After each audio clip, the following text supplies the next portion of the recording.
एक समय की बात है। एक गांव में सफेद साड़ी वाली चुड़ैल का आतंक था। चुड़ैल रात भर गांव में घूमती और गांव का जो भी आदमी उसे दिखाई देता उसे वो घायल कर देती। अरे कोई तो बचाओ, मर गया रे। एक रात हरिया अपने खेत से अपने घर लौट रहा था कि तभी अचानक उसके सामने चुड़ैल आ जाती है। अरे बाप रे, ये चुड़ैल कहाँ से आ गई?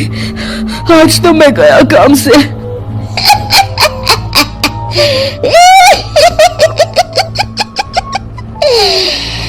आज मुझे मेरा शिकार मिल गया।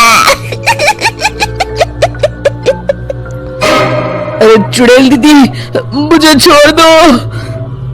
जैसे ही चुड़ैल हरिया की तरफ बढ़ती है, हरिया वहाँ से भाग जाता है और अपने घर के दरवाजे पे पहुँचता है। अरे भगवान, जल्दी से दरवाजा खोलो, मेरे पीछे चुड़ैल पड़ी है।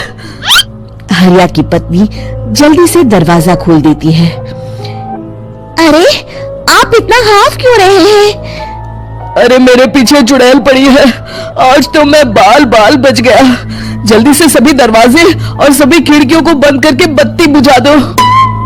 तभी चुड़ैल हरिया के घर के पास पहुंच जाती है। अरे वो आदमी कहाँ गायब हो गया? मैं भी देखती हूँ आखिर कब तक बचेगा। मैं अपने शिकार को इतनी आसानी से नहीं छोड़ती। इतना कहकर चुड़ैल वहाँ से चली जाती है। वहीं दूसरी तरफ हरिया और उसकी पत्नी दोनों अपने घर की खिड़की से ये सब देख रहे होते हैं। अरे बाप रे, ये तो बड़ी डरावनी चुड़ैल थी। अगले दिन ये बात आग की तरह पूरे गांव में फैल जाती है और धीरे धीरे लोग चुड़ैल के डर के मारे शाम होते ही अपने घरों से बाहर निकलना बंद कर देते हैं। कुछ दिनों के बाद भाई, मैंने तो इस चुड़ैल के डर के मारे रात को अपने खेतों को पानी देना बंद कर दिया है। कहीं मेरी फसल सूख गई तो मैं तो कहीं का नहीं रहूंगा। साहूकार का कर्जा कैसे चुकाऊंगा? अरे भाई, पूरे गांव वालों का यही हाल है। पता नहीं ये चुड़ैल हमारे गांव में कहां से आ गई। फिर एक दिन गांव के पास वाली नदी के किनारे एक बहुत बड़े तांत्रिक के आने की बात कुछ गांव वालों को पता चलती है। वो लोग जाके ये बात गांव के मुखिया को बताते हैं। मुखिया जी, नदी के किनारे एक बहुत ही पहुंचे हुए तांत्रिक बाबा आए हैं। हमें उनसे मदद मांगनी चाहिए। मैंने सुना है वो बड़े बड़े भूतों और चुड़ैलों को अपने वश में कर लेते हैं। मुखिया जी सभी गांव वालों को लेकर उस तांत्रिक के पास पहुंच जाते हैं। ओम फट स्वाहा, ओम फट स्वाहा। तभी तांत्रिक अपनी बंद आंखों को खोलकर कहता है, क्या बात है? तुम सब लोग यहाँ क्यों आए हो? मुखिया जी उस तांत्रिक को सारी बात बता देते हैं। अच्छा, तो ये बात है। और तांत्रिक अपनी आंखों को बंद कर लेता है। मैं देख रहा हूँ तुम्हारे पूर्वजों ने बहुत पाप किए थे, जिससे गांव अब श्रापित हो चुका है। उसी के फल स्वरूप तुम्हारे गांव में चुड़ैल आई है। ये चुड़ैल बहुत खतरनाक है, ये किसी को नहीं छोड़ेगी। हे भगवान, मर गए रे, अब क्या होगा?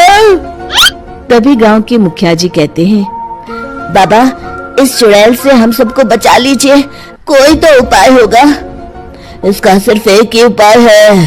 सभी गांव वालों को बारी बारी हर दिन अपनी आधी फसल उस पहाड़ी के ऊपर बनी काली गुफा में छोड़ के आनी होगी। तभी उस चुड़ैल की भूख मिटेगी और श्राप का प्रभाव खत्म हो जाएगा और तुम सब जिंदा बच जाओगे। सभी गांव वाले उस तांत्रिक की बात को मान लेते हैं और वहां से चले जाते हैं। फिर अगले दिन से रोज उस गांव के लोग बारी बारी से अपनी आधी फसल उस काली गुफा के पास जाकर रखाते। कुछ दिनों बाद हरिया की बारी आती है। बाप रे, आज तो मेरी बारी है उस काली गुफा में जाने की। क्या करूं, वो तो बड़ी खतरनाक चुड़ैल है। मेरे तो हाथ पैर कांप रहे हैं। फिर हरिया डरते डरते अनाज की बोरियां अपनी बैलगाड़ी में लाद देता है। तभी हरिया की पत्नी उससे कहती है, देखो जी, संभल के जाना और किसी भी हालत में शाम होने से पहले वापस आ जाना। उस चुड़ैल का कोई भरोसा नहीं है जी। हरिया बैलगाड़ी में बैठते हुए कहता है, भगवान, मैं क्या वापस आऊंगा? लगता है अब तो मेरी खबर ही आएगी। इतना कहकर हरिया वहां से चला जाता है।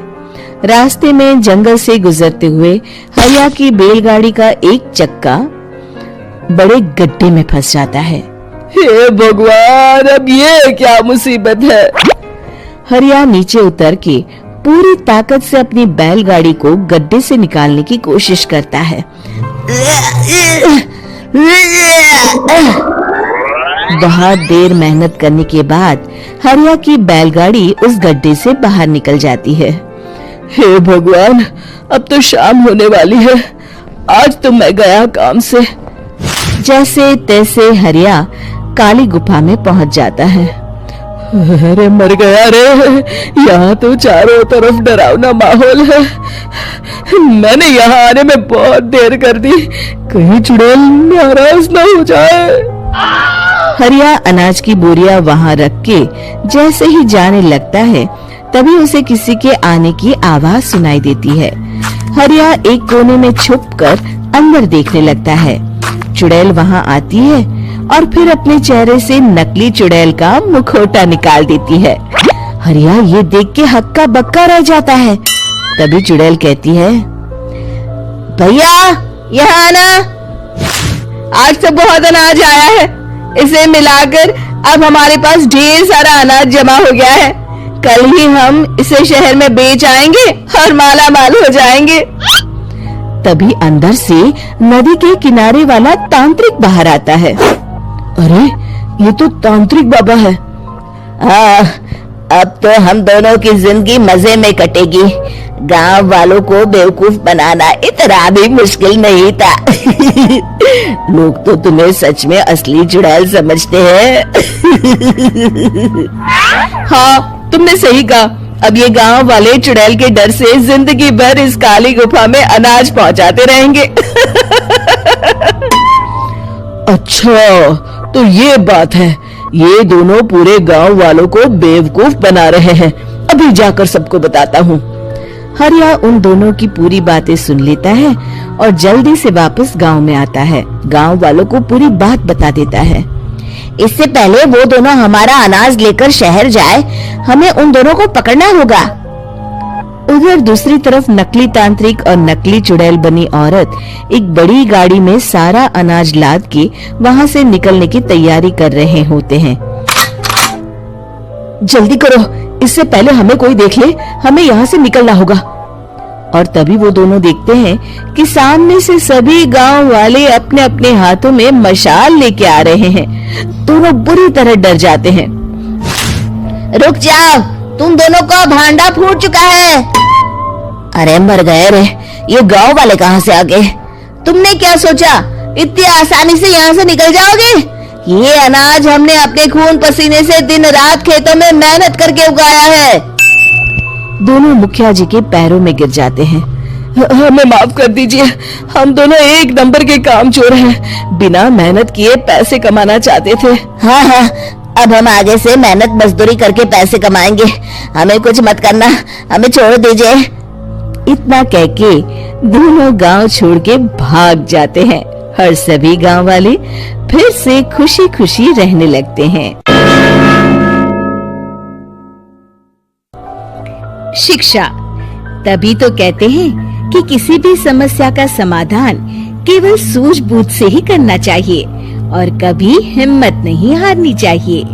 दोस्तों, हमें उम्मीद है कि आपको हमारी ये कहानी पसंद आई होगी। कृपया हमारे चैनल को सब्सक्राइब करें और सभी अपडेट्स के लिए बेल आइकन जरूर दबाएं। और हाँ, वीडियो लाइक और शेयर करना मत भूलिएगा। Bye bye.